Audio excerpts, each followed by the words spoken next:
उसके लिए kidney release करती है एक बहुत जरूरी चीज।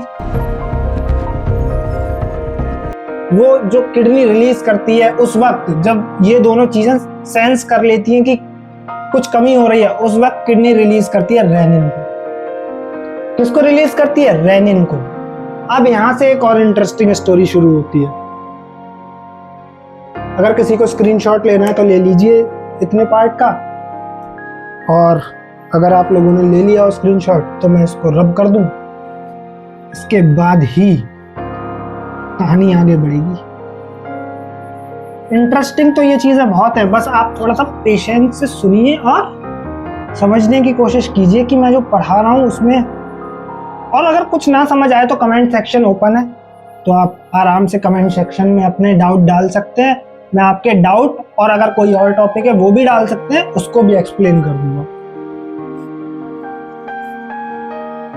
अब समझिए, अब शुरू होती है कहानी रेनिन तक। मैंने बता दिया रेनिन रोल कहां से शुरू हुआ। रास सिस्टम में मेन जो पहला स्टेप होता है वो रेनिन का रिलीज ही होता है।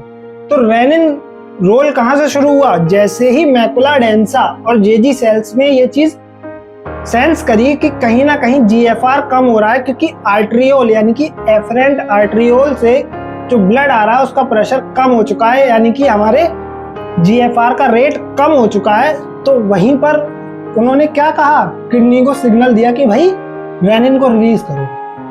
अब देखो ये हो गई रेनिन। इसकी स्टोरी बहुत इंटरेस्टिंग है। कैसे इंटरेस्टिंग है इसकी स्टोरी? कोई बता सकता है कि रेनिन क्या होती है, एंजाइम या हार्मोन? चलिए यहाँ पर लिख लेते हैं, एंजाइम या हार्मोन। यहाँ पर और लगा देता हूँ।